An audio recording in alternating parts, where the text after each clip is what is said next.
Hi, I'm Erin Power. And I'm Laura Rupsis. We're certified health coaches, and this is Health Coach Radio. This podcast is about the art, science, and business of health coaching. We share our insider tips to help you become a better coach and entrepreneur. And we interview expert guests to discover how they've made it in this growing field. It's time for health coaches to make an impact. It's time for Health Coach Radio. Today's episode is brought to you by the Health Coach Success Virtual Masterclass. My co-host Laura and I worked hard to pull together this special online event just for you. It's a 5-day mini course in which we interview the best and brightest health coach and marketing experts on the planet to try to understand how they've become such great coaches and entrepreneurs. Included in the 20-plus expert interviews are some names you might recognize.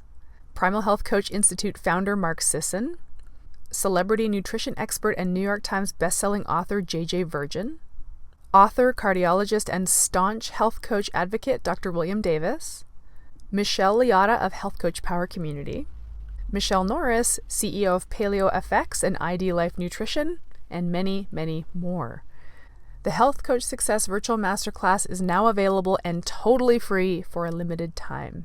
Check it out at primalhealthcoach.com/success.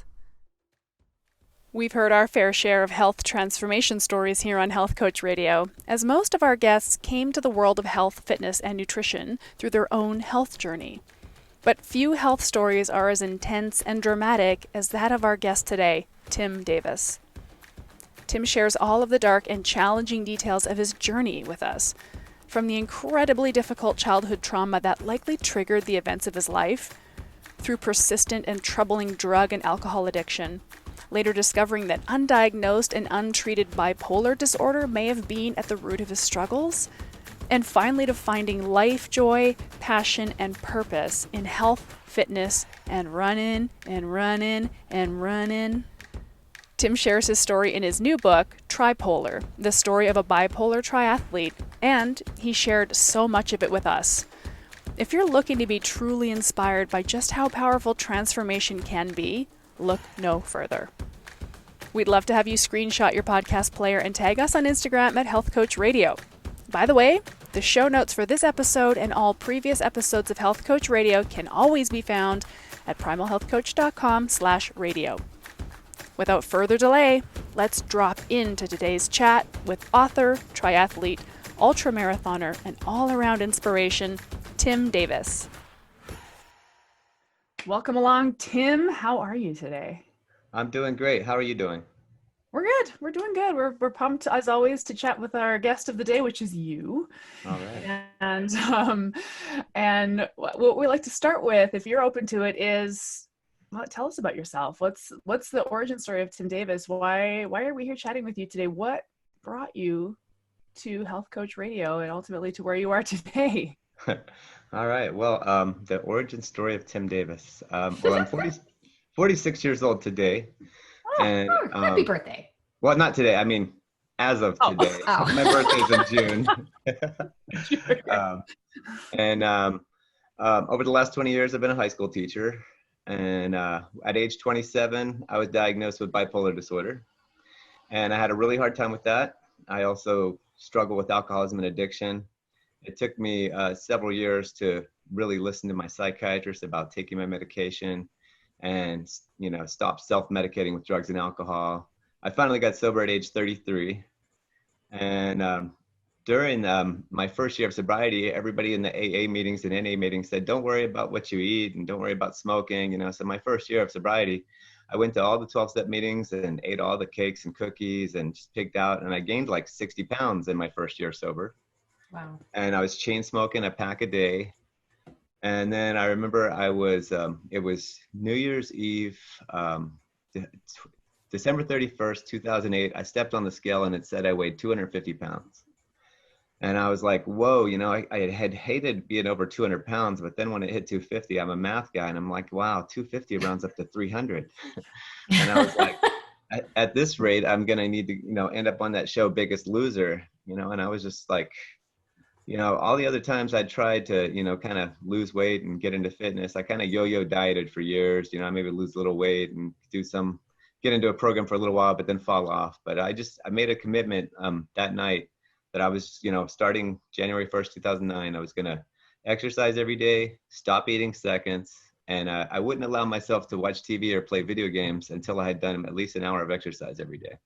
Because I was just a couch potato, just playing video games with my kids and just, watching football games and basketball games and just not getting off the couch really outside of work. And I did that. And over the next 6 months, I lost those 60 pounds. I got back into running. And then I actually had a running injury. My right hip had some sort of protrusion or hindrance, or what they had a different name for it. But I had this major pain when I was running, so I couldn't run. And I went to the doctor. He's like, "What can I do?" He's like, "Well, you can cross train." So I was like, I'm on a mission. I'm on this weight loss crusade. And so I just started swimming and biking. I knew how to swim a little bit. My wife was a competitive swimmer, and my boys were, competitive swimmers. They made CIF in high school. They gave me little tips on how to have a better stroke and how to breathe to the side and not just splash around in the water and worry about drowning. So I learned how to swim, and I started swimming a lot and really got into it. And then I started cycling again. And a couple of months later, the hip injury went away and I could start running again. And I was like, hey, I may as well try a triathlon. I had done one when I was 25, but I got away from it for a long time. So here I am, I guess I was 35. I went and did this sprint triathlon at the Hanson Dam here in LA County. And I had a blast, I went out there, wearing basketball shorts with the old mountain bike. And I looked really out of place compared to all these guys with their aero helmets and their, their fancy carbon fiber bikes. And, but I didn't care, and I ended up finishing 16th in my age division, which I wasn't even thinking about placing, but I'm like, wow, here's this guy who just, lost a lot of weight and has a crappy bike, and, he's running in basketball shorts, instead of all the, the tight outfits that they have, those tri-suits.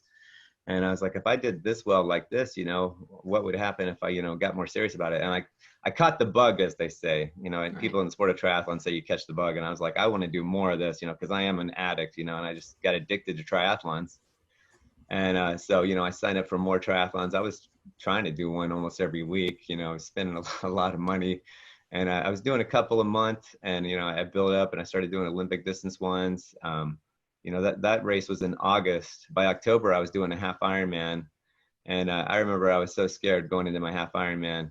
And but the week before, I went out and did my own simulation half Ironman. So I swam 1.2 miles in the pool. I biked 56 miles, around my neighborhood, actually down to Long Beach and back. So I live right near LA. And then I ran 13 miles. And I only did that just to see how long it was going to take me, and it took me a little over 6 hours. So I'm like, okay, it's about what it'll take. And I went and did the race, and that's about what it took, and it was so cool getting that first medal. And after that, I was like, wow, if I can do a half Ironman and I feel this great after I'm done with a half Ironman, I could probably do a full Ironman. It's just like empowering. And so I looked around and I found the Vineman triathlon coming up the following summer. It was 2010, 10 years ago. And I spent that whole year reading books on how to train and following this awesome training plan. And I was like so scared and nervous going into it, so much anxiety. And I suffer from anxiety as someone with bipolar disorder. But, you got to feel the fear and do it anyway. I wanted to accomplish this goal. And I went out there and, I had a great race. I finished in 12 and a half hours. My goal, the name of my training plan was 13 weeks to a sub 13 hour training plan. I found it from this book. I can't even remember the name of the book. I went to the library and got all these books because I'm a cheapskate. I didn't want to pay for the books. And so once I did that, I was like, wow, if I could do an Ironman, I could do anything. And, I just got kind of obsessed with doing Ironmans. I ended up doing 2 Ironmans a year for the next 5 years. And after I did my 10th Ironman, I was like, what's next? I was looking for the next big challenge. And so I started running ultra marathons, and I decided, I had this friend, Larry Rich. Every year because I'm a school teacher, so I always did, 1 or 2 Ironmans in the summer, usually during my time off. And I'd come back from doing my Ironman race, and he'd come back from running the Angeles Crest 100-mile endurance race. And he, I'm like, I just did this Ironman. And they're like, yeah, I just ran a 100-mile race. You want to do a real race, you got to run 100 miles. So, he and I are really competitive. We ran together a lot and trained together a lot. And I finally said after my 10th Ironman, I'm like, okay, Larry Rich, I'll try this 100-mile run. And man, I did not know what I was getting myself into. But, I went out, I trained hard. And in 2014, I remember August 2014, I went out there and I ran that race. It had a 33-hour time limit. I finished in just under 32 hours. And there were points during that race when I thought I was going to die, but I managed to get it done. And when I got it done, it was just like the feeling of crossing that finish line was even more magnificent than, crossing my first Ironman. I was like, wow, I just ran 100 miles. And, it's even, just addicted to that feeling. If I could do this, I could do anything. I love that feeling, and then I got hooked on running 100 milers, and over the last 5 years, I've competed in 1,100 milers. I've finished 7 of them. And that's what I love about the 100-mile endurance race is I call it the Heisenberg principle, the unknown factor. Because I've never done any other races where I've DNF'd, which is do not finish. But the 100-mile race, sometimes you get some complications. A lot of things can happen over 100 miles in the mountains. Races that take anywhere from, for me, 22 to 36 hours. It's a long time out there with no sleeping and just trying to keep going up and down hills. Because most of the 100-milers I've done were mountain marathons with anywhere from 15 to 20,000 feet of elevation gain. So you think about running 100 milers, it's like, wouldn't you just pick a flat course? Why do you have to throw all those hills in there too, right? I remember asking Larry that. I'm like, where's this race? It starts in Wrightwood. That's like an hour away from LA. It finishes right near Pasadena. I'm like, wow, I didn't even know trails would connect from all the way over there to here. It's a beautiful course, almost the first half of it's all along the Pacific Crest Trail. I mean, running that thing, people ask me, why would you run 100 miles or what it's like? And I just say it's a spiritual journey. I've read so many books by ultra runners and triathletes. And there's this quote by Dean Karnazes, a famous guy who's written Ultra Marathon Man. He's run across the country. He's been such an advocate for running. And he says, if you want to run a mile. If you want to get in shape, run a marathon. If you want to talk to God, go run 100 miler. Because you'll be doing some talking to God. And over all that time, I was working at the high school and, I've been a biology teacher for 20 years and I was coaching the track team for several years and just going along. And I guess over the last couple of years, the whole time I had this bipolar disorder and I was going to my meetings, but I never really talked about it with anybody at work. I never wanted to share it with my students because I was just afraid of what they might think, like that Mr. Davis, he's a drunk, and I was afraid I was going to lose their respect. Or, he's got bipolar disorder. That means he's crazy. Hold on, my mouth's getting dry. I need a sip of water. But over the last couple of years, I've been battling a couple different injuries that have slowed down my training a lot because I train a lot. I'm addicted to exercise now. But all my family members who know me before I got sober are like, it's so great that you found a positive addiction finally, because before I got sober, I was a train wreck from my 20s and early 30s. So over the last couple of years, having a couple of injuries that have slowed me down a little, I finally decided to sit down and write a book. Because several people told me after I did my double Ironman in 2015, they're like, you should write a book. And I kind of been putting it off because I had to train. I had to get out there and swim, bike, and run. Be in the mountains trail running. And so I finally got around to writing it. And it was, for me, that was taking a big step, a big leap of faith. And but when I decided I was going to write a book, I always had the title in mind since like 2010 or 11, which was TriPolar, because I'm a triathlete who is bipolar. So TriPolar just seemed to fit, bipolar triathlete. So the name of the book is TriPolar: The Story of a Bipolar Triathlete. Now I am by no means a professional triathlete who has podium finished in races or gone to Kona. Never had a fast enough qualifying time for Kona, but I'm always out there in the middle of the pack, in some of the local races I finished on the podium. But anyway, going back to writing the book, that was taking a big leap of faith because now I'm going to tell the world, about my, my dark years, and, opening up and breaking my anonymity. And I decided, it's finally time to tell the story. Actually over the last year, I took a 1-year leave of absence from work to work on the book and help out with some other family and medical issues. Because my father-in-law was dying from kidney disease and cancer. So I was working on the book and helping out, my wife and her mom take care of her dad as he was, going to the next place after life. And I guess that's my story in a nutshell as an adult. I mean, I don't know if you want to hear about my origins as a child, although there is one story. Chapter 1 starts out, I should mention this. In my book, the name of chapter 1 is Falling. And it talks about when I was 13, my dad died. And I'm one of 7 children. I'm the third oldest. And my older brother and sister were off at work, working at McDonald's. And me and my little sister, she's 11, I'm 13. We're playing with my dad and we're having tickle wars, just having a fun old time, but my dad had been drinking because he drank regularly. He was definitely buzzed. And we had a big house and we were playing chase. And he was tickling me a little too hard. So I'm like, I'm going to get away from him. So I ran out of his bedroom, down the hallway, and out through the dining room onto our balcony. And then, he was chasing me along, and we had a long balcony. I ran all the way down the balcony and then back into the sliding glass doors and back into the master bedroom. And he was following behind, but somehow he tripped or something and he fell over the balcony and landed head first. And, I was halfway down the stairs and I heard my sister scream, like this god awful scream. And, as soon as I heard that, I was like, oh my God, I kind of just sensed that might have happened. So I kept running downstairs, out into our backyard on our driveway. And there my dad was laying in a slump on the ground, and his head was gassed open from the crown of his head to the back of his head, and the blood was everywhere. His neck was all swollen and he was just, out of it, and I yelled to my neighbors, help, call 911. And that night was just a crazy night. And, my mom eventually went off to the hospital with him, and my baby brothers were age 2, 3, and 5. My mom was giving him a bath while this happened. And once the chaos kind of settled down and my mom went off in the ambulance with my dad to the hospital, she told me and my sister, you guys got to put your little brothers to bed and get them ready for bed.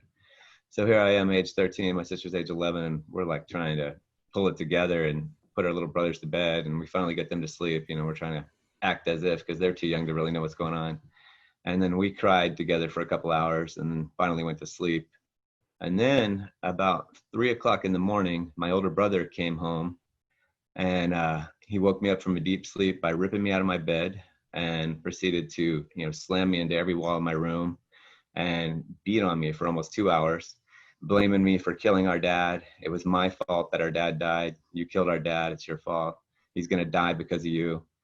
Because my dad actually, he was brain dead when the accident happened, but they kept him alive on life support, and he ended up being in a coma for 8 months before he passed on. But me at age 13, having already dabbled with, marijuana and alcohol here and there for a few years, just here and there, that was like the turning point for me. After having gone to drug rehab a handful of times. In rehab, they ask you to try and pinpoint what was the point in your drinking and using career when you started to drink and use to escape pain and negative feelings. And that I did not know how to deal with being blamed for my father's death. And after that, I sought to get drunk or high every chance I could, because I just did not know how to process those feelings. And my mom, we were a Catholic family, but she never sought therapy for any of us. What she would always say is the only Catholic therapy, or the only therapy we need, is a Catholic priest. And for me, going to confessional and through my sacraments was not enough to process all that grief and, feeling like it was my fault that my father died. So I went through high school, I always got good grades, and I tried to act as if, but, my drinking and using just took way off, and it got worse in college. I managed to graduate from college on time, and it got really bad after college. I got married to my wife, Mariah, who I met my freshman year. We lived in the same dorm, and we lived together our sophomore year, but then we decided we were too young to live together. We kind of broke up, but then we still dated towards the end of our junior and senior year, and we got married a year after college. And she knew I was an addict and an alcoholic because she bought me this book called the Addiction Workbook before we got married. And she still loved me so much that she still married me. I kind of looked at that book, but I was not ready to face all those issues. It took some years, but the thing that really got me to think about, whoa, I need to get sober. I can't just keep drinking and smoking weed every day, and eventually doing harder drugs, was when my wife got pregnant with our first kid. Because that was like, I kind of had this, when I share at 12-step meetings and I go on panels, I talk about the whole time when I said I'll quit when, because I was always telling my wife, I'll quit when, my plan actually after high school was to quit. I went 3,000 miles away to go to college just to get away from my brother and from my hometown and all the friends I partied with. But that only lasted 3 days. So then I told my wife, when I'll quit when we graduate from college. That didn't stick. I was like, I'll quit when we get married. That didn't stick. And I promised her I'll quit when you get pregnant with our first child, because, she occasionally would drink and, smoke a little weed. But, when she got pregnant, I had this amazing epiphany. I'm like, well, I'm not the one that's carrying the baby inside my body. So it's not going to hurt the baby if I still drink and use. So I proceeded to continue to smoke weed pretty much every day and drink a lot. And it had actually gotten so bad at that point, I was almost 25 years old, that she didn't think I was going to be sober enough to drive her to the hospital when the water broke. So we went to a meeting. She's like, you need to go to a 12-step meeting. And I'm like, okay, and I agreed to go. But then I was like so scared of going to a meeting. I'm like, I'm not going to go to a meeting unless you go with me. And so we went to this Narcotics Anonymous meeting in Hollywood because I didn't think I had a problem with alcohol at the time. I felt like I could quit alcohol whenever I wanted, but I knew weed was like my panacea, my medicine. I self-medicated with that. And at this point, I didn't know I was bipolar yet. And so we went to this meeting, and the guy who was leading the meeting was in a wheelchair, and he was a suicide survivor. He had jumped off a bridge trying to kill himself, but now he's like permanently, paraplegic. And in AA and NA, all the 12-step rooms, they say to go in, when you go into meetings, look for the similarities, not the differences. Well, me, I was still so deeply in denial that I was looking for all the differences. And here was a guy who tried to commit suicide, and I had, never tried to commit suicide. So, I just like, I'm not one of those guys, so it took a while before I, started going to meetings again, but I did fit, I white knuckled it and stayed sober enough to, drive her to the hospital and make sure we could, when the water broke, I was physically sober. I didn't have like a real 12-step recovery program yet. And then we were in the hospital for a few days, and I came back from the hospital, and I had to go celebrate becoming a new father. And I took off for a few days, and I went to party with my little brothers. And I made a lot of bad decisions when I was drinking and using, and that was horrible, to just leave my wife alone with a newborn infant for, and disappear for a few days. And that would be kind of my MO for the next several years. I came back, and we had this trip planned. Her family owns a cabin up in Canada, and she had 2 plane tickets, and she ripped up my plane ticket right in front of me. She's like, I'm going up to the cabin for 2 weeks. When I get back, you need to be moved out of this house. So I was like, whoa, that hit me like a thunder brick. So she took off with our newborn on that vacation. The first week, I drowned in my misery and just got drunk and loaded every day. The second week, I found a place to live, and I started going to meetings, and I checked myself into an outpatient rehab.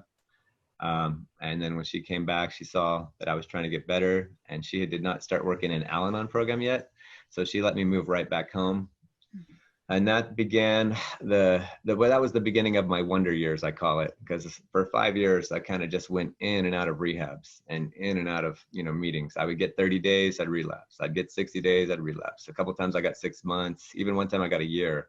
But then 10 days after I got a year sober, I thought I was cured again. I'm like, I can just have one drink, and it was my youngest brother's 16th birthday, and the Lakers were in the playoffs again. So we had to celebrate, because they were winning another finals series. This was like 2000, 2001, 2002, back when we had Shaq and Kobe. I find any excuse to drink or use. If the Lakers won, I drink. If the Lakers lost, I drink, and if my football team won or lost. Anyway, so finally, I think, I hit several bottoms during those wonder years. One of the bottoms, at age 27, like the marijuana stopped working for me. No matter how much weed I smoked anymore, like I could not escape the negative feelings I had around not being a good father, around my childhood issues with the trauma from being blamed for my father's death, and just, how I was basically screwing up in so many ways because I was a train wreck. So then that's when I started doing cocaine, and then eventually started doing methamphetamine, and life started getting really crazy, as you can imagine. Because I couldn't, I was up all night. There was one point when I was up for 7 days straight on speed, and I finally fell asleep while I was driving. And I was age 27, 28. And then my little brother, he was 17 at the time, 16, 17 at the time. I crashed the car with him in it, and he didn't have a seatbelt on, and his head went through the windshield. He was okay. I mean, he had a black eye and a broken nose, but he didn't die. And that was kind of like, whoa, that was the first time I realized that, up until that point, I never thought that my drinking and using could hurt anybody else. I thought I was only hurting myself. But then that was like, whoa, I could have killed my little brother. And so I checked into rehab after that. And I managed to stay sober for quite a while after that, but I did have a couple more relapses. And it was not long after that I was diagnosed with a bipolar disorder, because I made a feeble attempt at trying to commit suicide. I remember I got into this rehab, and I was there for 2 weeks, and I was in a manic episode, but I didn't know what a manic episode was. But for 2 weeks in this rehab, I could not sleep at all. I was just up, and I wasn't on any drugs or alcohol, and I couldn't figure it out. I thought, here, I'm not doing any speed or cocaine, but I'm not sleeping. What's going on? And the counselors there are like, oh, it's just, post-acute withdrawal. This happens. A lot of people that are first detoxing and get sober have insomnia. And then I got out of that rehab, and my wife was not ready for me to come back home. Her parents let me kind of crash at their house until I found a sober living. But the first night I was there, I just got to this really deep, dark place. And I just felt like, I don't know how to live life sober. I don't know how to live life not sober. The world's just going to be better off without me. And I went into this deep, dark place, and I started, journaling, because that's what they tell me to do in rehab, is to write about your thoughts and feelings. And my journaling ended up turning into a 6-page suicide letter, with pretty much every other word was F-U-C-K this and F-U-C-K that. And it was just really bad. And at the time, I just thought the best thing for me to do was to go jump in front of a train. So I finished writing the letter. I left it in the room at her parents' house. And I really didn't want to kill myself. I was just, crying out for help, because I just did not know how to live life sober or not sober. And I called my wife and told her what I was going to do. I was a real short call. I'm like, you guys are going to be better off without me. I'm going to jump in front of a train. I'm out. And I called my mom, and I told her the same thing. And then I drove to the train tracks, because, I was like, well, I told them I'm going to jump in front of a train. I guess I got to go do it. And I pulled up by these train tracks, which is about a mile from where I live, right over by San Gabriel High School. And I got out of my car, and I was walking alongside the train tracks, and I was smoking a cigarette. And luckily for me, I never got on the train tracks. I was about 20 feet away. But my wife called her Al-Anon sponsor and asked her what to do. And her sponsor said, well, you got to call the authorities and let them handle it. So she called, I guess the police or 911 or whatever. And they came and swooped me up, and they put me in handcuffs. And I'd never been in handcuffs before. And it's very uncomfortable when they put your handcuffs behind your back, and then they tell you to sit down in the back of the car because you got your hands in these cuffs in your back. And I did not like that feeling. So that was definitely another bottom for me, because that was the only time I was in handcuffs. And then I got put in a suicide tank on a 5150. First they took me to LA County General Hospital. Then they transferred me back to Los Encinas Hospital, which is one of the places that I went to rehab a few times. So I was familiar with the counselors there, because I kind of begged and pleaded to go back there where I had some familiarity. And the funny thing is, they put me in the suicide tank there, and the name of the building for their suicide watch there is called Mariah East, and my wife's name is Mariah. So I was like, what an irony that I'm trying to commit suicide because I can't be a good husband to my wife Mariah, and now I'm put in a suicide tank called Mariah East. So it's just baffling to me. And I was still having insomnia, and finally there they got me to see a psychiatrist, and I told him everything that had been going on with me, and then I was diagnosed with a bipolar disorder. And bipolar disorder, just like alcoholism and addiction, has a lot of denial. Mm-hmm. So I did not want to believe that I was bipolar, because that means you're crazy, and I'm not crazy. Because when I was in the suicide tank, there was a lot of other people that looked worse than me, but I was probably pretty bad too. I just couldn't look in the mirror and see it. I remember saying that I felt like Jack Nicholson in One Flew Over the Cuckoo's Nest. Because case in point, one of the other guys in there was, they had to give him, he was going crazy trying to, hit everybody, and they had to give him a Thorazine shot. Another person in there got pulled over by the police, and he had an ounce of methamphetamine on him, and he didn't know how to get rid of it. So he ate all of it at the same time. And he kind of, seemed like he was permanently brain damaged. So I was like, I'm not like these guys. I haven't done any of that stuff, but here I am looking for the differences and not the similarities, I ended up staying there for a couple of weeks, and they ended up starting to put me on medications. And then it was kind of like playing, almost like playing Russian roulette, or testing a lab rat or guinea pig, because the first medication they put me on was lithium, and that only lasted a week because, some people have a very adverse reaction to that, and it just gave me the shakes. I could not stop shaking. So then they put me on Depakote, and that one, makes your appetite increase a lot. So I ended up gaining 20 or 30 pounds while I was on that, but it did keep me more stable. I went to more meetings. Finally, they tried a few different ones before they found my Lamictal and Risperidone, which are the ones that I've been on for the last 11 years straight now. And that's another part of my story is, as I grapple with the bipolar disorder, I would get a little sobriety time. And then I would tell myself, you know what, I'm not bipolar. Those were just detox and withdrawal syndromes. And I would go off my meds. And my MO was every time I went off my meds, it was just a matter of days before I was drinking and using drugs again and self-medicating. Because that's what bipolar people do. We self-medicate, and I'd been self-medicating since, my dad died and I was blamed for his death. I just didn't know it, until I went to rehab and started seeing a therapist.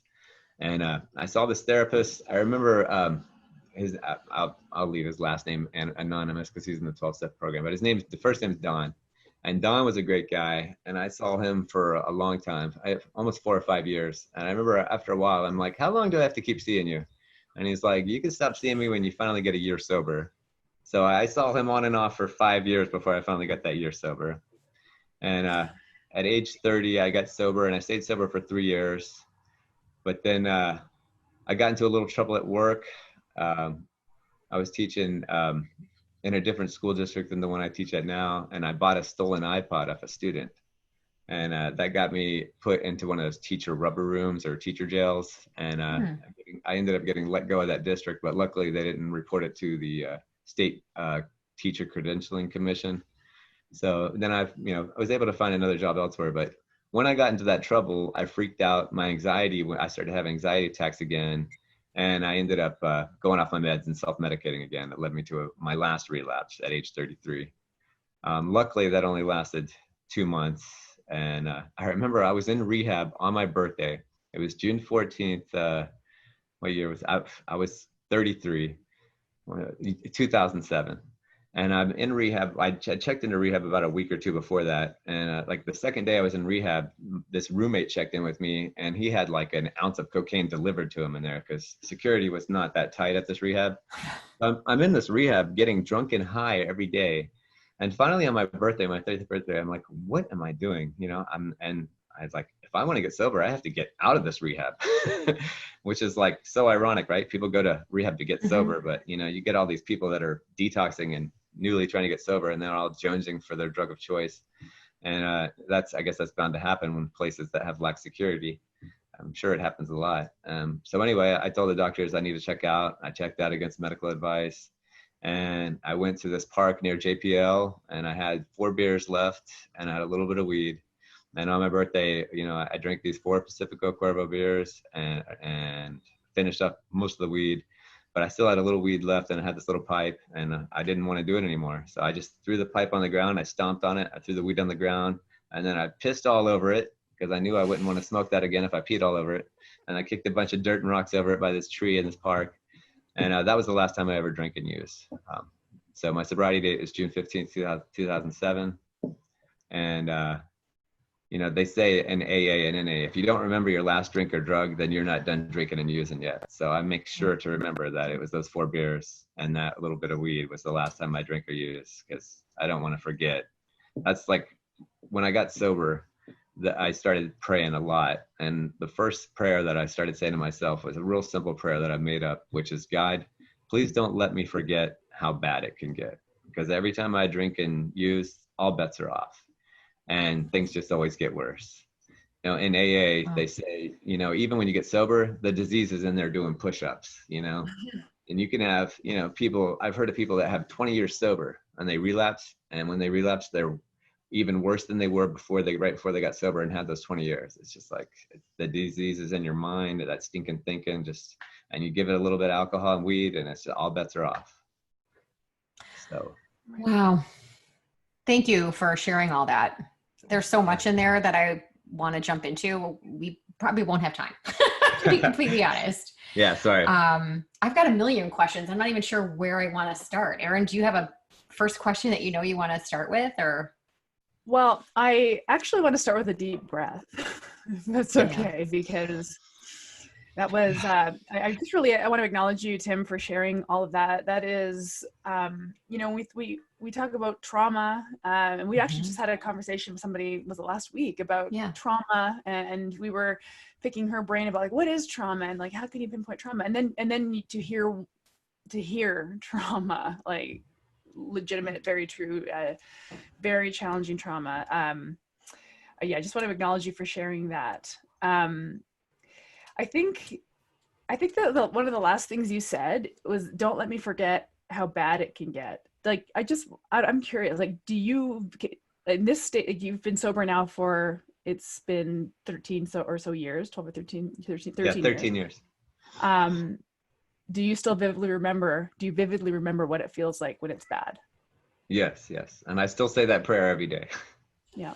Wow. There's just either, like, to Laura's point, there is so much to get into. It's difficult to know where to start. I just, again, want to thank you for the detail of that story. I was on the edge of my seat, hanging on every word. I want to have a weird question. I have a very weird question, and I think you seem like an open guy who will openly answer this question. So, okay. Addictive tendencies, addictive behaviors, and I know very little about them. But you mentioned that you're hooked on ultramarathons. You're addicted to triathlons. Is that real for you? Like, you're going to become addicted to things forever? Yeah, I think so. I mean, I just did this interview with this guy, David Sussman. He's a clinical psychologist in Kentucky. He has a blog called Stories of Hope, and I answered all his interview questions, and he titled our interview, "We got to take care of the mind, body, and spirit." Mm-hmm. And I feel like for me to not act so addictively, I got to keep working my 12-step program, and I got to keep taking my meds for bipolar. But I think I'm still just always going to have kind of this, I just have this, because I'm bipolar, I have this manic energy. And the exercise is the outlet for me to kind of burn off that manic energy. Otherwise, I just get really cranky and irritable, and just, my wife can tell if I haven't worked out, did you work out today? I'm like, no. She's like, go for a run. Mm-hmm. So, can you define bipolar for us?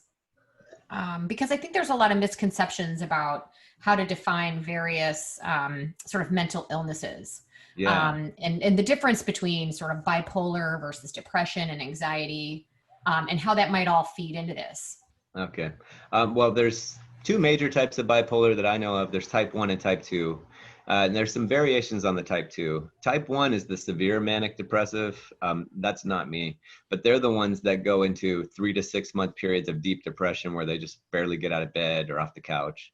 And then they go into 3 to 6 month manic periods where they're just like total insomnia and accomplishing all kinds of great things and just, have a lot of energy. Type 2, I'm a type 2 rapid cycler, which means that I have highs and lows over the course of a day. I mean, I still have this today where, I have negative thinking every day, and I have to, do self-talk to, my AA sponsor says I'm responsible for my second thought and my first action. So a lot of times my first thought is, kind of a dark bipolar, thought. And I've got to be like, no, that's crazy. We can't do that, especially when I'm driving or something, driving in LA. But I never do anything that first thought is often crazy, and I don't act on it today.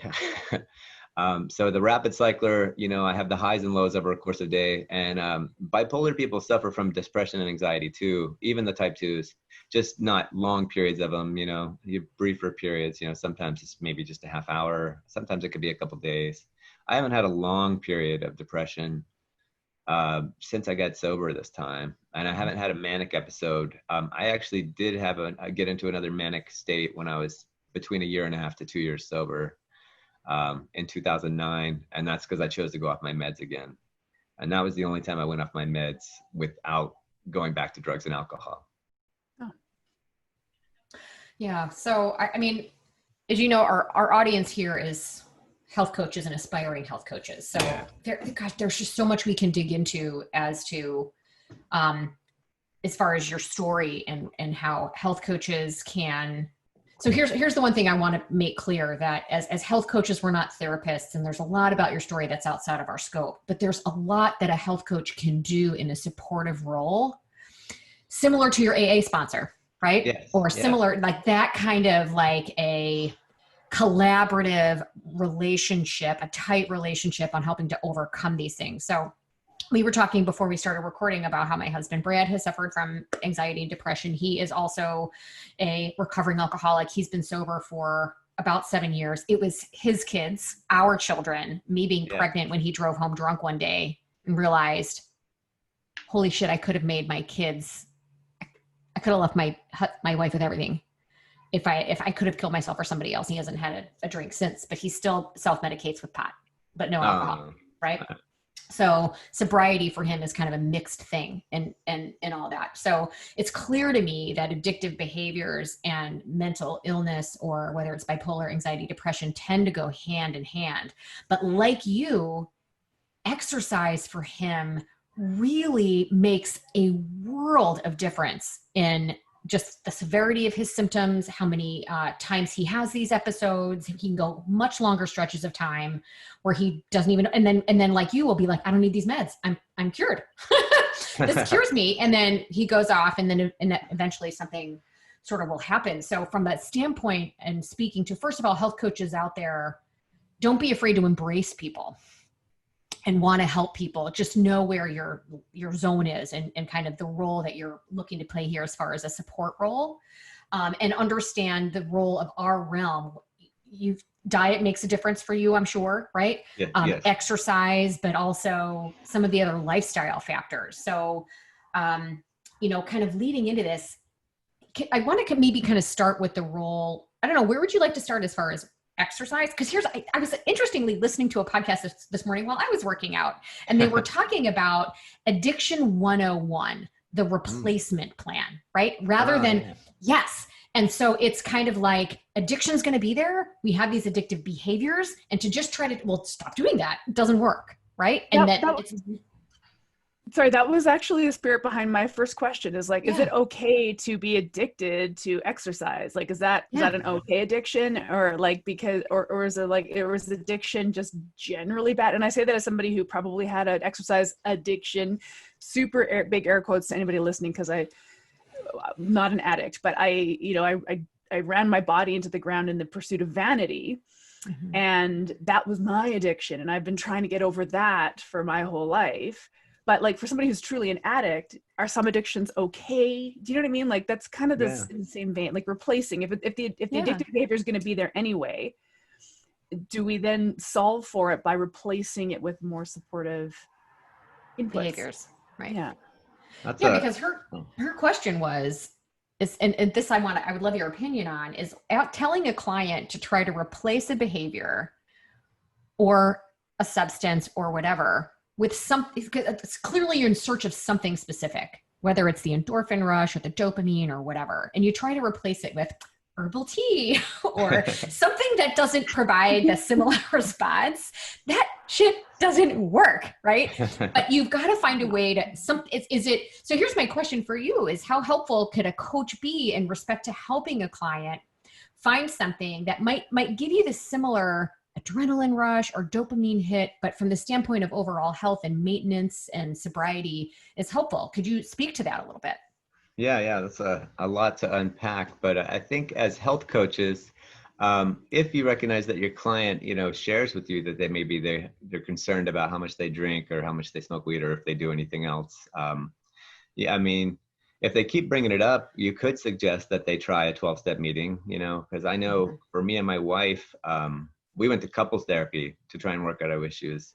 But pretty much the only thing I remember from couples therapy is every time it was my turn to talk and then the therapist listened to what we had to say, she just suggested that I go to 12-step meetings because my issues were, around my alcoholism and addiction. So I think that's one thing health coaches could do is just kind of, if their clients suggesting that that's an issue, they could nudge into them. Another thing, to go back to your question, Aaron, when I was in my one of my rehabs, there was a counselor there. She was a really nice lady, went to Al-Anon. She said that she believes we all have addictions in one form or another. And there can be so many things like Al-Anon people or you know, the loved ones of alcoholics and addicts can be addicted to people and relationships, you know, and those can be both positive and negative. I mean, if you're obsessing on a person or stalking, it's obviously negative, but you know, they're very loving and, you know, but you can be addicted to shopping. I mean, for me, to answer your question, having a positive, healthy outlet addiction that gives me that endorphin rush, the runner's high, or, you know, the high from working out to help me feel better, is definitely a good thing from how I used to live my life. So I think an exercise addiction is a great thing. Definitely for me and for alcoholics and addicts. And I, you know, as a coach, I would encourage anybody who might mention they have those issues is to try and replace it with whatever form of exercise they enjoy. I mean, it doesn't have to be running. If they want to, you know, kayak or yoga, whatever it is, ice hockey, get out there and do it. Have you thought about like ultra marathons, triathlons, very taxing on the body, right? And so like feasibly there might be a point in your life where you need to transition out of that sport. Like, have you thought about that? I have thought about that, and I don't like thinking about that. Sorry. Having dealt with multiple injuries, I should go into some of my injuries. I actually have a list of my injuries in my book at the end. I call it, there's like this 1 to 2 page a section called injury report, and it has the year, the injury, and like what caused it, and kind of like how long it took to recover. At age 22 and age 27, at age 22, I blew out my left knee, tore my ACL and my meniscus playing basketball. I was a big basketball player, you know, in my youth and in my 20s. And then at age 27, I did the same thing. So I got 2 screws in both knees, which I think also makes me unique as an ultra marathon runner, because I don't know any other ultra marathon runners that have 2 screws in both their knees. And that has been an issue because, you know, over the last several years, I have to see my doctor and my orthopedic specialist and a physical therapist. And my orthopedic guy has said, you know, I have no cartilage and meniscus left in my left knee and not much left in my right knee. But 2 years ago, I had stem cells injected into my left knee, and it's doing so much better now. But, you know, my doctors have said, you know, my running career, my triathlete career has an expiration date. Definitely the endurance stuff. They're like, you know, you're 46, but your knees seem like they're 66. So, you know, eventually you're going to have to start thinking about shorter distances. Yeah. And sometimes I battle inside my head. I'm like, you know, I ask myself, why can't I just be happy with maybe just running a 5K or, you know, just doing the elliptical for 20 minutes? Why do I feel this need to go out there and, you know, run 20-mile runs for training? And that's definitely my addictive tendencies, kind of feeling like I got to do more, you know, because for an addict, you know, more, you know, everything, you know, more is better, you know. In AA, they say 1 is too many and 1,000 is never enough, you know. So I'm definitely chasing that because it just makes me feel good. And without, you know, using drugs and alcohol or negative addictions. So it's something I struggle with, and I don't want to face, but I will have to face eventually. I'm hearing, God, this is just driving so, and I think anybody listening to this that either is an addict or loves an addict or has somebody like this in your, or are just hearing things that are like, yes, oh my God, I totally understand. Maybe not personally if it's not you, but I can see so many similarities, like with my mom too. My mom has a severe addictive personality. I do believe she's had depression or some sort of mental illness her entire life that she's managed to cover up because she's brilliant. She's brilliant. And because of that, a lot of this was covered. But anyway, I see some similarities with them and with you in this constant drive to like conquer something, to set this goal and achieve it and have this single-minded focus on it that creates that almost dopamine, adrenaline when you get closer and closer to sort of hitting that goal. And then you get there and you're like, yeah. Like it's this like almost like this letdown now that you've hit there, and then a desire to seek something else, you know? And so I'm curious from like a coaching perspective, where as a coach we can step in there with clients to try to just help foster self-acceptance and a sense of self-love. Or is that from your perspective kind of not going to do it? Is it the coach being alongside the client to try to help identify the next positive challenge, that can not only, because here's something that I read in Dr. Robert Lustig's book, The Hacking of the American Mind. Another thing that really tends to drive serotonin and a little bit of dopamine is doing something for the benefit of someone else, right? And I'm wondering if in part that might have been the driver of your book. Yes, yes, definitely. Right. So, so from a coaching perspective and helping a client kind of overcome that what next, I need that rush, kind of where can we step in from the standpoint of maybe behaviors or habits, or are there other aspects of the lifestyle that can really kind of help with this? Maybe it is food. Maybe it's other lifestyle factors. What are your thoughts there? I definitely agree. That's a lot to unpack, but can you reframe the question real quick for me so I know exactly what I'm answering? Like, right. So what I'm trying to do is to draw, where health coaches can kind of come to this relationship to help provide support for somebody. So now, so we understand from an addictive point of view, looking for a replacement is probably a more productive way to go rather than trying to get rid of it, ignore it, overcome it, right? So looking for some positives, but finding a client that seems to be caught in this what next, how as a coach can we help channel that, I guess?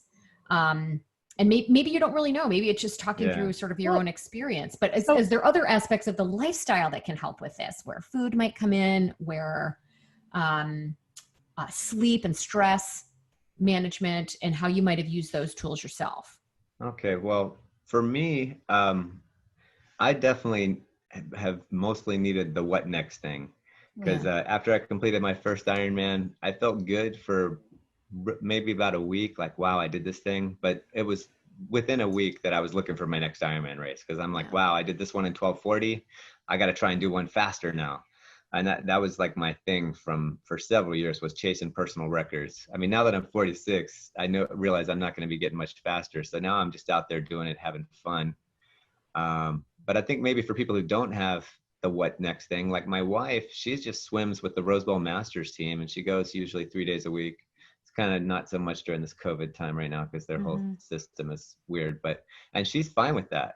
But for me, if I don't have a race or some goal that I'm working towards, then I don't feel like I want to get out there and run, bike, or swim. Like, what's the point? I got to have a goal, a race to train for, or something, to meet. And as far as food goes, I'm not the best person to talk to about always eating healthy, because I have a sweet tooth. And I've actually gone to Overeaters Anonymous, some meetings, but not enough. And I mean, to be honest, I kind of balance my overeating tendencies with overexercising. So I've gotten way better. I mean, I get my protein, but I mean, I still like to have a little chocolate here and there. And especially when it's hot, I like to have a little ice cream here and there.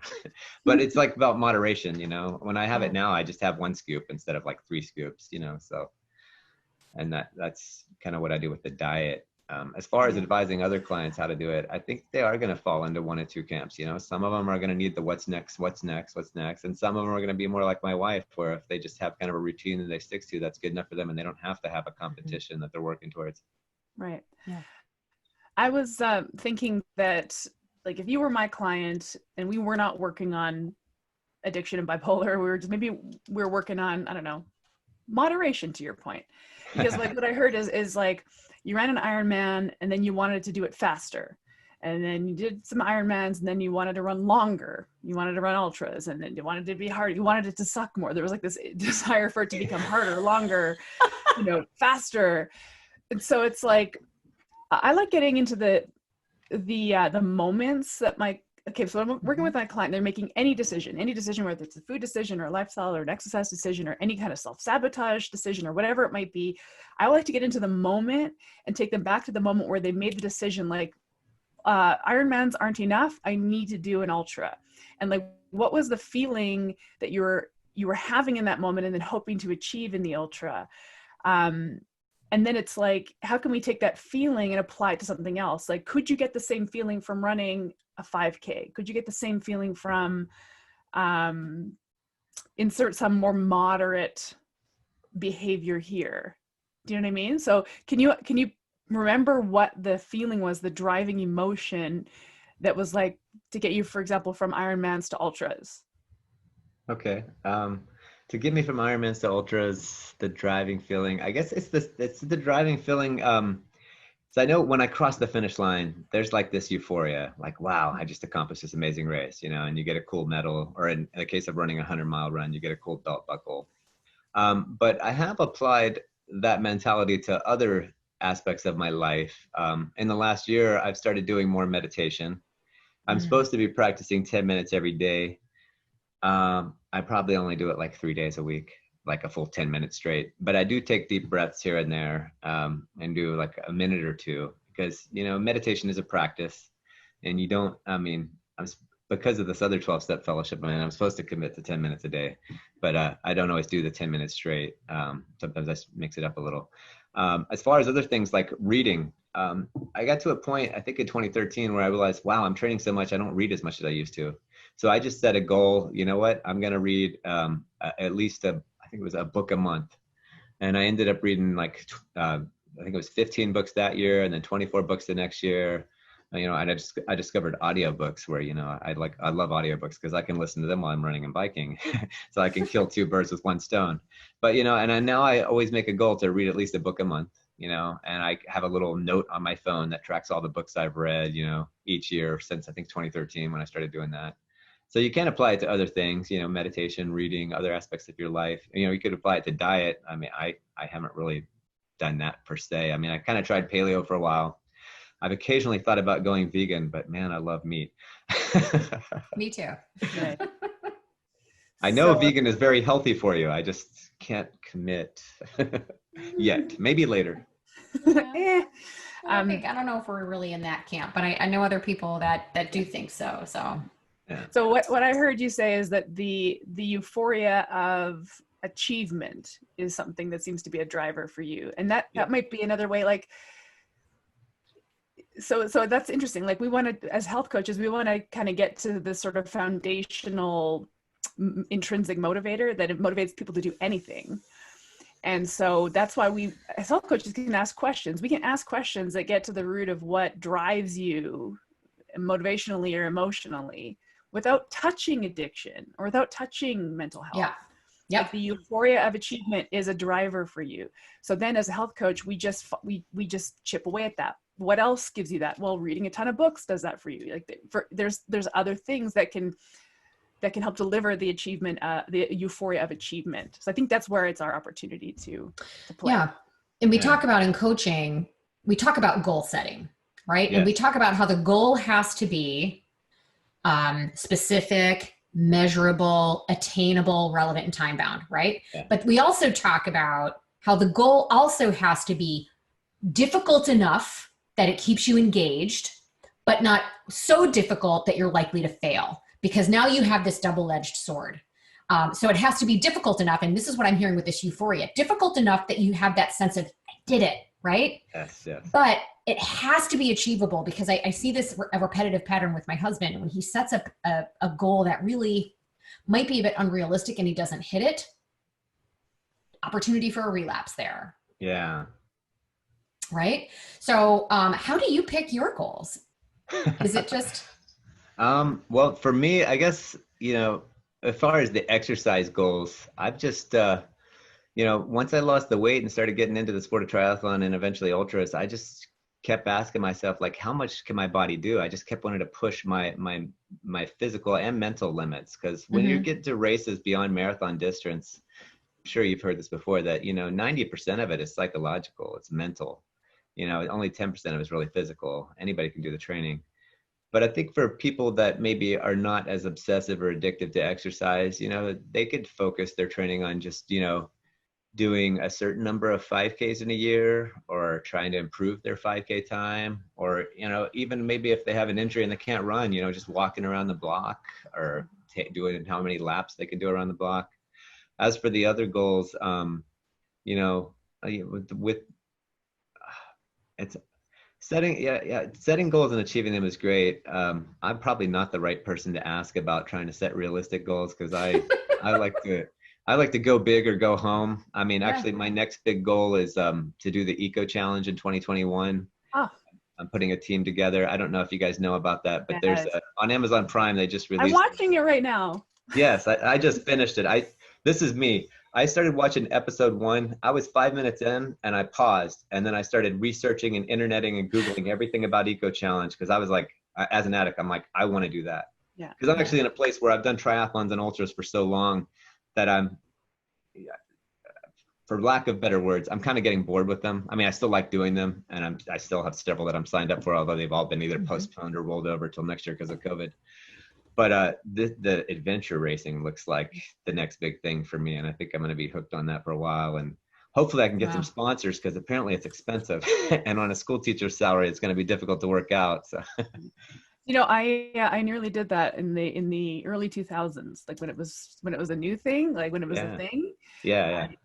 We were on a team, we were training for it, but we couldn't afford it either. Oh man. But just to circle back, like that you said, you know, I'm not the guy to ask about reachable goals. Yeah. But you are. I mean, we just have different thresholds of what is reachable. I'm never going to reach for an ultramarathon, but that's attainable for you. So in the SMART goal framework that Laura broke down, to me, the attainable is really the really interesting part, because that's going to be super individual to everybody. What's attainable for me and attainable for you is very different, but we have to meet the client where they're at, as we always say, and attainable for one person is different than another. So it's not that you're bad at goals, or you're the guy to ask. You are. You've set goals, you've achieved goals. They're out of the realm of possibility for a lot of people. But that's why we have to get individually into the client, right? Yeah. You know, and there's something you said earlier that I loved, and this is super relevant to health coaching and our relationship with our clients. And it's something you said, I think it was your sponsor or somebody that told you that you're not responsible for your first thought, but you are responsible for your second thought and your first action. That, like, ding, ding, ding, sent up an alarm bell for me, and super relevant to any health coaching relationship, because I don't know about you, Erin, but I hear it with my clients all the time about this, whether it's a craving or a desire to do something that they know is bad for them, and them thinking that there's something wrong with them because they have this desire for something. I would love for you to speak to how that sits with you. It sounds to me like it's something that's present for you, and how you might be able to recognize, okay, I'm having this first thought. I'm responsible for my second thought. How conscious is this for you? And is it a little more sort of second nature now? It's always conscious. It's kind of a daily thing. I have action partners in my 12-step group that sometimes if I have a thought that I know is not a positive thought and it keeps kind of staying in my head, I'll call either my sponsor or one of my action partners in my 12-step groups. I take deep breaths. I stop to meditate. And I kind of, ask myself, what would Jesus do? WWJD, or, I have a different higher power, but, a lot of people have Jesus. And I kind of believe in, like, this creator of the universe. So, but I ask myself, what would my higher power do? And I just, you go through the 12 steps, and step 8 and 9, you got to make your list of amends and go make your amends. And that takes a while, and it feels really good once you get it done. And it felt so good once I got it done, though, and it was so hard doing it that I don't want to have to do it again. So I just try not to take actions where I'm going to have to, either apologize or tell somebody, well, I didn't mean to do that. I promise I'm not going to do that again, So I avoid doing anything that might hurt others, because I don't want to go through that again. I have 3 kids, and my kids are aged 21, 19, and 8. The 8-year-old was a surprise baby, but she's great because my older 2 are boys. That was the little princess that came in here earlier. But having kids is probably the best thing that's ever happened in my life, despite all these other accomplishments of completing all these races and, graduating from college, getting my master's degree. I should tell you about my master's degree story. That's funny. But having kids really challenges you to kind of your peace and your serenity. And it gives me a chance to practice my 12-step program every day. And, so I don't have to make amends to them. And sometimes I lose it with them, and I do have to make amends with them because you guys probably have kids. You know how they can test your patience sometimes because they're so young. They don't have a lot of patience yet. True. Yeah, absolutely. And I think, for those who choose to be parents and are blessed enough to have them, I think they can be a tremendous source of motivation for folks as far as behavior change and habit change. They can also be a tremendous excuse. I hear that all the time from a lot of my clients. I hear this from my brother too. Well, I have to, whether it's food choices, why is there even, if you know there's trigger foods that trigger you, why do you even keep them in the house? Well, my kids. Yep. Same thing with kind of where they choose to eat out. It's or a reason to not exercise. So children can be either the reason to eat better, like it is for me, and exercise. They are my number one motivator. My biggest fear in the world is ever being a burden to my kids. Number one fear. I have 2 older kids as well, 22 and 19, and I have 6-year-old twins. Oh, wow. So I had I'm one of the younger mom experiences in life, and I had the older mom experience in life. But my number one fear is ever being a burden to them. And one of the things that choosing this path, this health coaching path, I've learned is that, that the way I take care of myself now is going to determine what my children are going to be saddled with 20, 30 years from now, as far as me and handling me. So it can be the biggest, best motivator as a positive, but it can also be the best excuse, whether it's the food choices that you keep in the house, whether it's, I don't have time to exercise because I have to get my kids here, there, and the rest of the battle, right? It can also be the excuse for why you don't force yourself to go to sleep. Well, my kids have this, that, and the other thing. And then by the time I'm done with my children, I need time to decompress and I got to clean the house. And the next thing I know, it's 12 o'clock. And it goes towards, working towards that and helping. And I'm sure there's some of this that is parallel to some of your experience with addiction on digging through which of these are actual challenges and which are just excuses, and how you can, from a mindset shift, start to sort of chip away at those things. Yeah. Well, as far as having kids go, I can relate with using them as an excuse, because I used my boys as an excuse when they were young. And it just kind of coincided that they were about middle school age, and they had their own friends, and they didn't want to play with daddy as much anymore. Because as a school teacher, every summer it was like, we're going on field trips every day. And I was dragging them to the beach, to Six Flags Magic Mountain, to Disneyland, to hike, and just taking them everywhere. But by the time they got to middle school and had their own friends, they wanted to do their own thing. And I'm like, wow, they don't want to play with anymore. And I'm like, fine, so that's when I started working out a lot again. And kind of that coincided with the same time of me getting sober and getting into triathlons. I'm like, well, they don't want to play with me anymore. I'm going to go do my own stuff now, But then, my daughter came along in 2012, and I was really worried that, because when my boys were little, I was having a hard time staying sober, and I wasn't keeping a regular exercise program. And I'm like, having my daughter, it could be like that again. I was so fearful. But, I was like, set a goal. I'm not going to let that happen. My wife bought me this Ironman jogger stroller, and, as soon as she was 6 months old and able to go in it, I ran marathons with her, pushing her in that thing. Wow. So I only did that once, actually, because that 4 hours is a long time for her to be in the stroller. She was 2 years old. I was like, we had to do like 5 bathroom stops. And and it was funny, when I ran that marathon, it was the Long Beach Marathon. She was 2 years old. It must have been 2014. And one of my best friends, Sam Goldberg, his Instagram handle is Runner Costume Guy. He runs every race in a different costume. And he was dressed up as Toucan Sam in this race, and he was carrying a big box of Fruit Loops.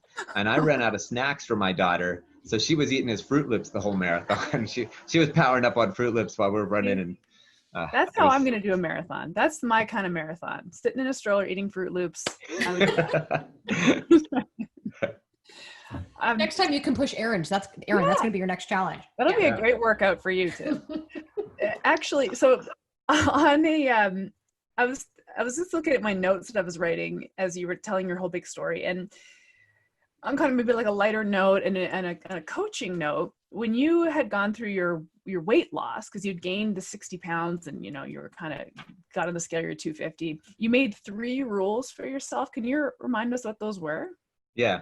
Well, I was, I took a picture of myself in my XXL Jerome Bettis jersey. I was as big as the Bus. If you're familiar with him, he played for the Steelers, but he was all muscle at like 250 pounds. And so my 3 rules were, I'm going to start going to the gym every day, exercise for at least 30 to 60 minutes. And I'm going to stop eating seconds. And I'm not allowed to have any screen time, like entertainment, you watch TV or play video games, until I've done the exercise. I got to do the exercise first, and then I can reward myself with some Netflix or whatever, See, I love that. That's health coaching to me, none of those, which is interesting because when you recited those the first time, I was like, oh, those are all very moderate goals. Those are very moderate goals, which is interesting for a guy who's like not moderate, right?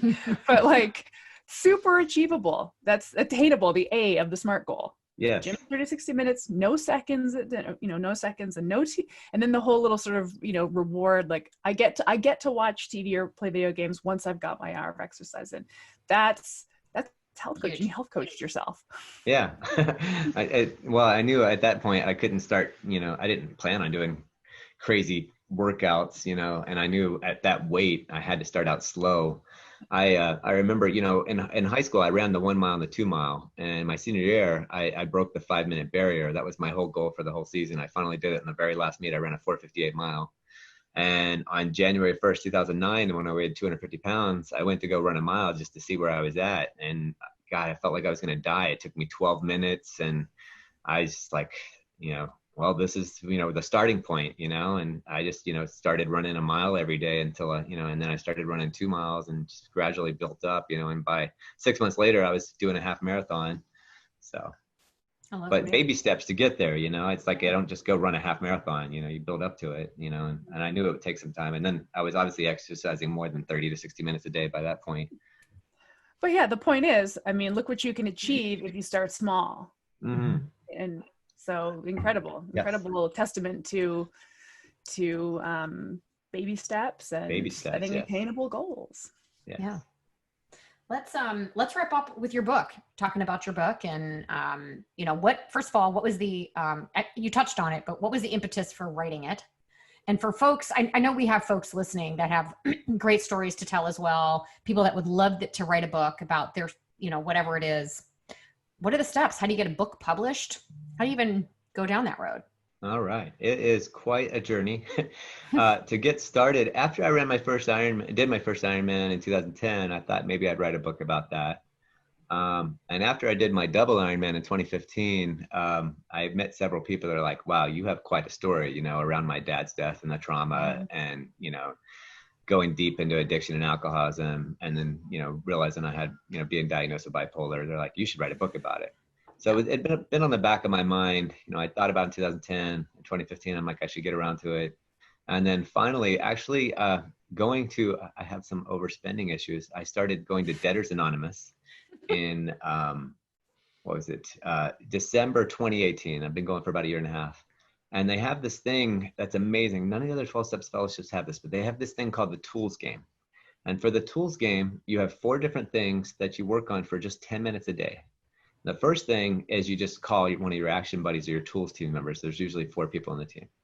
And then the second thing is you work on something spiritual. The third thing is you work on something to either expand your career or your vision for your life. And the last thing is something you do 10 minutes of self-care. And so for my expand your career or vision thing, I committed to working on writing my book for 10 minutes a day. So I started a year ago, a little over a year ago, June 2019. And I just started writing for 10 minutes a day, and then some days, it ended up to be an hour or 2. And within 6 months, I had, a 100,000 word manuscript. And then I was like, okay, I need to get an editor because, basically it was like kind of an autobiography. And after, talking to other people who have written books, it's a memoir. I learned that first and foremost, nobody wants to read an autobiography of somebody who's not famous. I am not famous. Like they want to read an autobiography of, Martin Luther King or Barack Obama, or maybe even Donald Trump. Dare I say that name? Sorry, I shouldn't bring that politics. Or Mother Teresa, So I learned that I needed to change it to a memoir. So I went through my own couple of rounds of editing to kind of slice it down. And I hired an editor. And we got it down to 80,000 words. And the editing process took about 6 months. And then during that process, I started thinking about marketing and how to get a publisher. And having talked to several people, I was leaning towards self-publishing because I'm on a budget. And then it's really hard to land one of the big 5 traditional publishers. I did actually put out several queries and learned how you do that, writing a book proposal. And I got a ton of rejection, which I didn't like. I just have another company that reached out to me that wants me to submit a proposal, but I decided to self-publish. My book released on July 12th, and it is available on Amazon, Barnes & Nobles, Indie Books, Book Depository, iBooks, Apple Books. You can get a few other places. You can go to my website, ultratimdavis.com, and there's a link to all those places you can get it.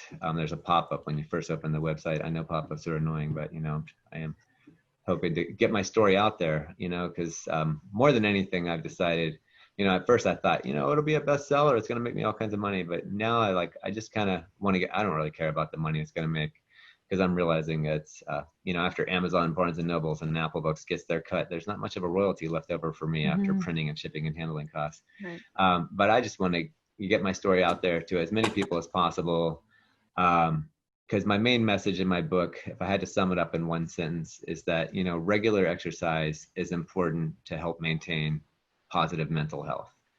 And especially right now during COVID, when we're all kind of in the stay home, stay safe time, I think everybody's having mental health issues. It's affecting us all in different ways. I mean, unless you're a hermit, maybe you love staying at home, but most people need more of a social connection. I mean, the Zoom stuff helps, but, I think we all miss, going to concerts or sporting games or whatever your thing is, going to bars, if that's your thing. Not mine anymore, obviously. And so that's the main message. But I really hope that my book can help people that either struggle with addiction or alcoholism, or people that struggle with weight loss issues or mental health issues. And, I learned, having written a book, that you have to have a platform for your book. And so my main platform is to advocate for mental health and to kind of break stigmas. Because I just feel like, even though it's 2020, there's still stigmas around mental health. People who don't have mental health, not everybody, but some people will stereotype and think, oh, you're just crazy, or, oh, you're just, you're not tough, you have a weak will, or whatever, some people still don't believe that, in addiction and alcoholism, they think, oh, they just don't have enough willpower to do it, so I want to try and break those stigmas. Now on my website, it lists several mental health resources, and I advocate to donate to NAMI, the National Alliance for Mental Illness and Awareness. Great organization. They do a lot to help people and make people aware, help the mentally ill or people who have mental health issues. Wonderful. Wow, that's amazing. Wow, Tim. Boy, oh boy. This has been quite the conversation. So thank you very much for sharing everything just so openly.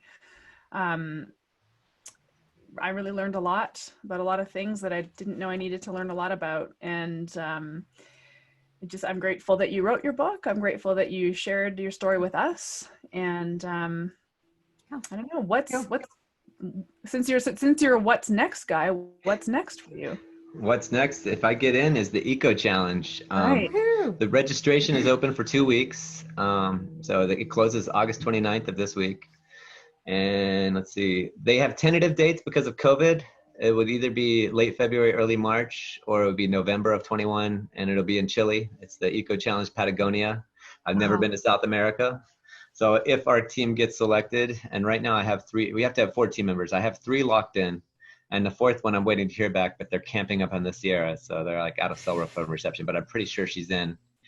That's another thing for my team is, I don't know if you know about the rules for Eco Challenge, but you have to have at least one opposite gender member on your team. So you can't be 4 guys or 4 girls. You have to have at least one person of the other gender, which for me, I'm like all about gender equity. So I want my team to be 2 guys, 2 girls, equal representation, especially in today's age with the Me Too movement, I didn't want to have 3 guys, 1 girl if possible. So hopefully we'll get that locked down. That other girl will join us, and hopefully we'll get accepted.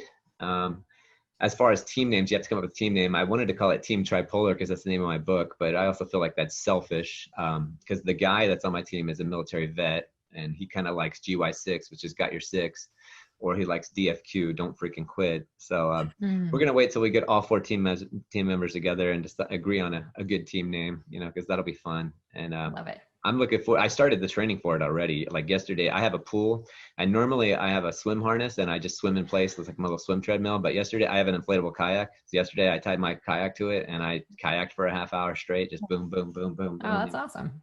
So, because for adventure racing, you got to do all kinds of different sports. It's not just triathlon, swim, bike, run. It's a lot of other stuff. Yeah. Awesome. Do you have a social media handle where we can be following you and seeing if you got there? And Yeah.